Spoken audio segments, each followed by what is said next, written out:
Selamat berjumpa kembali adik-adik mahasiswa, khususnya mahasiswa program studi teknologi pasca panen, Sekolah Ilmu dan Teknologi Hayati ITB.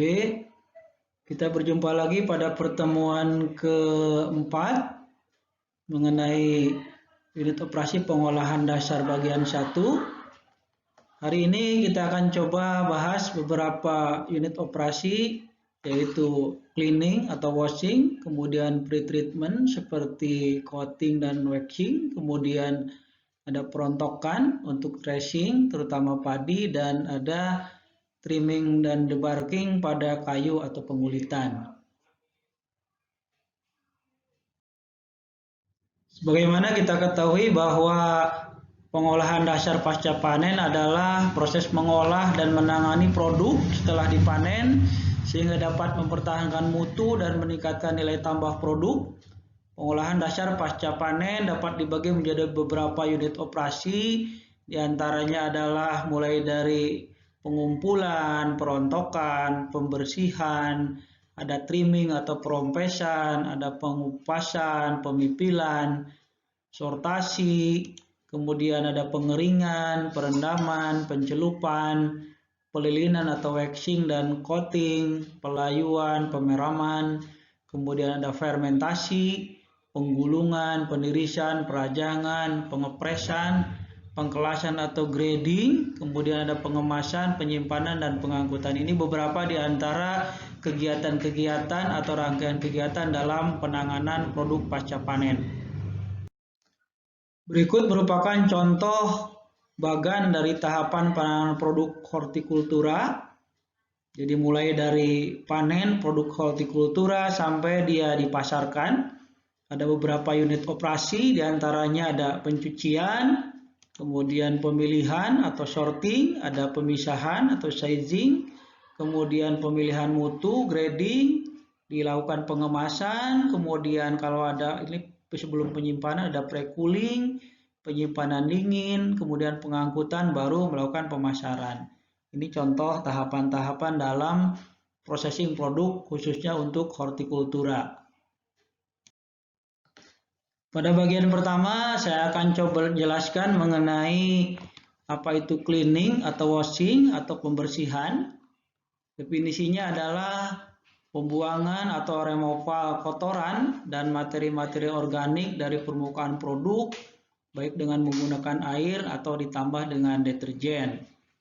Atau sebuah unit operasi yang mengeluarkan produk pencemar dari produk pasca panen dan dipisahkan untuk meninggalkan permukaan produk sehingga produk dalam kondisi yang sesuai untuk diproses lebih lanjut. Ini beberapa contoh pencemar terlihat pada gambar berikut. Ini adalah pencemarnya berupa tanah atau pasir pada umbi-umbian, dan yang sebelahnya adalah contoh pencemar pada produk kehutanan berupa kayu, di mana kayu untuk menghindari terjadinya pecah sering diberikan paku S atau paku C untuk menghindari terjadinya pecah. Dan produk pencemar ini harus dikeluarkan dari produk begitu ya, supaya tidak mengganggu pada tahapan atau proses berikutnya. Tanah dan pasir dibersihkan bisa dengan cara dicuci dengan air, dan paku S atau paku C ini harus dikeluarkan dengan cara dicabut sebelum dilakukan kegiatan selanjutnya, misalnya penggergajian atau dijadikan finir untuk kayu lapis. Dikenal ada dua tipe pencucian, yaitu berupa pencucian secara basah maupun pencucian atau pembersihan secara kering. Pembersihan basah adalah pembersihan yang menggunakan cairan atau fluida untuk menghilangkan kotoran dari produk. Kemudian membersihkan tanah dari akar tanaman atau membersihkan debu dan residu pestisida secara lebih efektif.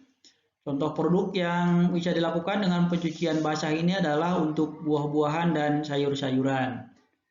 Kemudian tipe pencucian kering ini adalah proses membersihkan produk tanpa menggunakan cairan. Produk yang dibersihkan menggunakan metode ini umumnya memiliki kekuatan mekanis yang tinggi dan mengandung kadar air yang rendah. Contoh produknya adalah untuk biji-bijian atau grain atau sereal. Contoh dari pencucian kering ini misalnya dengan menggunakan air classifier atau magnetic separator, bisa juga separator based on screening. Jadi bisa untuk makanan maupun ya mungkin produk pasca panen. Jadi ini beberapa cara atau tipe pencucian yaitu basah dan kering. Jadi kita bisa lakukan dua pilihan ini. Tergantung produk yang mau kita bersihkan, apakah itu buah-buahan dan sayur-sayuran atau mungkin biji-bijian atau sereal.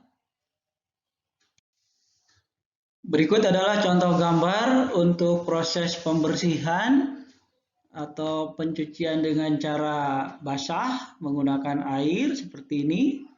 Kemudian yang sebelah kanan ini kita bisa melihat cara pembersihan atau cleaning dengan cara kering. Jadi menggunakan udara bertekanan atau berupa angin, dan kalau pada kayu kita bisa gunakan alat pendeteksi untuk membersihkan logam atau paku-paku yang ada pada batang kayu dengan menggunakan metal detektor. Jadi kotoran ini bisa kita hilangkan dengan cara pencucian secara basah maupun dengan cara kering menggunakan misalnya dengan udara bertekanan atau cara ditiupkan. Terkait karakteristik dari produk pasca panen yang berbeda-beda, ada beberapa metode pencucian. Ada pencucian yang dilakukan sebelum proses pasca panen lainnya, seperti untuk produk tomat, timun, dan sayuran-sayuran hijau lainnya. Kemudian ada juga pencucian yang dilakukan setelah penyimpanan, misalnya untuk umbi-umbian, umbi manis, kentang, dan juga wortel. Kemudian ada yang dengan cara dry brush setelah curing atau penyimpanan, misalnya untuk bawang merah, bawang putih, dan buah kiwi. Ini dilakukan hanya penyapuan dengan cara kering. Dan ada juga produk yang memang tidak boleh dilakukan pencucian, misalnya untuk ya kacang hijau, melon, kubis, dan beberapa jenis lainnya begitu ya. Ini tidak boleh dilakukan pencucian. Jadi sangat tergantung pada karakteristik dari produk pasca panen yang kita olah.